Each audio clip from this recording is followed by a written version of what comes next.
Hello Ecocréa, j'ai super froid. Donc du coup je suis toujours avec ma petite couverture, ça fait un petit peu comme un doudou là. J'ai une petite couverture violette parce que j'aime bien cette couleur et je suis emmitouflée dedans à 7h38 ce matin. Voilà. Euh, Aujourd'hui, comme je suis toujours en train de déballer des trucs de mes cartons ou de les ranger à des endroits adéquats parce qu'on achète au fur et à mesure ce qui nous manque. Je suis retombée, je vous avais déjà partagé un souvenir et là, en fait, il y a un truc que je chéris énormément depuis des années, c'est cette photo. Voilà. Je ne sais pas si vous allez bien voir, parce que là, il y a ma lampe de bureau. Voilà. En fait, c'est la petite fille, c'est moi. Voilà, quand j'avais 5 ans, avec mon arrière-grand-mère. Voilà, parce que j'ai pas connu mes grands-parents et arrière-grands-parents du côté de mon père parce que mon père ne s'entendait pas avec ses parents. Il y a eu un gros clash et puis comme il avait eu une enfance très difficile lui aussi de son côté avec des parents qui buvaient, un papa violent qui frappait la cadette et tout. Enfin, c'était très dur, très compliqué.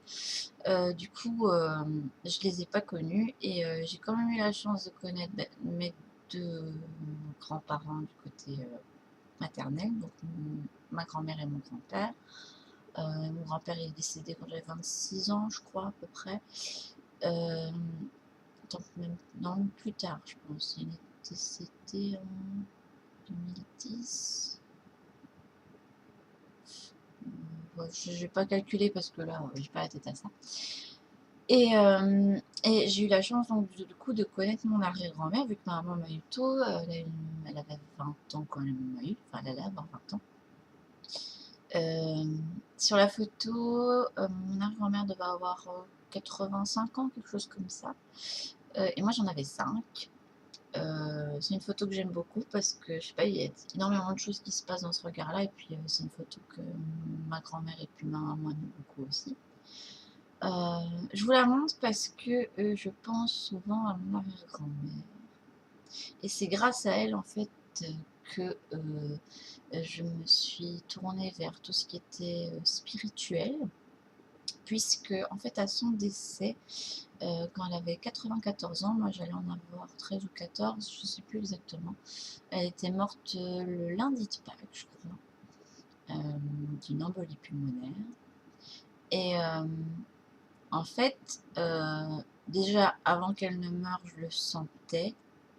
Pendant une semaine, je voulais tout le temps aller la voir parce qu'elle était dans une maison de retraite. On allait la voir une fois par semaine, ce qui était déjà bien parce que bon, c'est pas toujours évident euh, d'aller voir quelqu'un. Et puis, je sais pas, pendant une semaine, je sentais qu'il y avait un truc. Puis un matin, il y a le téléphone qui a sonné et je sais pas, je savais que ça allait pas être. J'ai pas pleuré ni rien, mais bah voilà, je savais qu'elle allait mourir. Et ce qui s'est passé, c'est que les jours qui ont suivi, quand je dormais et que je me réveille souvent la nuit, je la voyais assise en fait à côté de mon lit, et comme si elle veillait sur moi. Je n'avais même pas peur en fait, parce que voilà. Et j'avais fait un rêve très bizarre la veille de son enterrement. En fait, on était dans le cimetière, exactement à l'endroit où elle allait être inhumée. Et elle me montrait que quand j'avais besoin d'elle, en fait, il fallait que je la contacte en fait de l'autre côté. Voilà. Et donc du coup, ce que j'ai fait, c'est que je lui ai énormément parlé par après, dès qu'il y avait un truc qui allait pas. En fait, je sentais toujours qu'elle était près de moi. En fait. Voilà. Elle veillait sur moi.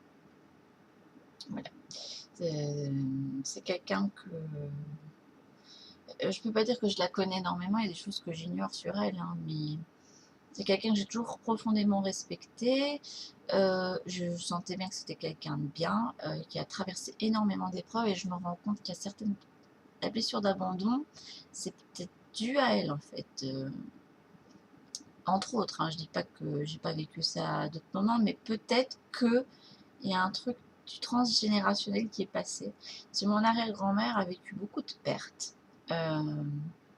Son mari était 10 ans plus âgé qu'elle, j'ai pas connu mon arrière-grand-père. Et elle a perdu donc son mari, qu'elle aimait énormément. Enfin, ma grand-mère m'en parle comme si il y avait un truc entre eux qui était très très fort.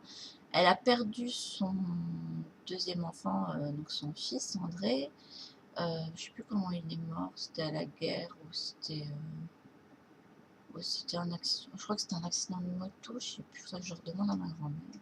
J'évite de trop lui demander ce genre de truc parce que je sais que c'est douloureux pour elle aussi. Et ça, c'était avant ma naissance, du coup. Donc, elle avait perdu et son mari et son fils. Et puis après, quand, justement, là, sur cette photo, moi j'avais 5 ans. Et à peu près à cette période-là, je crois que j'avais 5 ans quand elle a perdu son aîné. Donc, Léa, donc une de mes grands-tantes. Enfin voilà, c'est quelqu'un qui a vécu. Si vous entendez le bruit, c'est mon chat qui monte les escaliers comme une folle. Donc, du coup. Elle a vécu énormément de pertes et je me demande si quelque part ce fait de... Parce que depuis que je suis gamine, j'ai toujours peur de perdre quelqu'un. Ça me fout les boules, j'ai un truc aux tripes, c'est toujours peur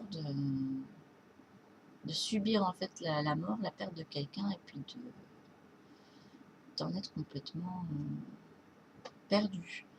Donc du coup, j'ai vécu des pertes, hein, mais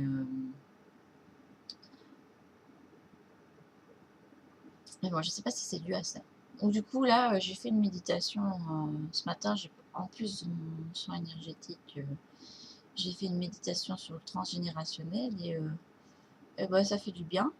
Maintenant, je sais pas si ça va suffire pour me libérer totalement de toutes les choses que en fait, nos ancêtres peuvent nous transmettre via l'ADN, en fait. Mais bon, ça peut déjà être un pas.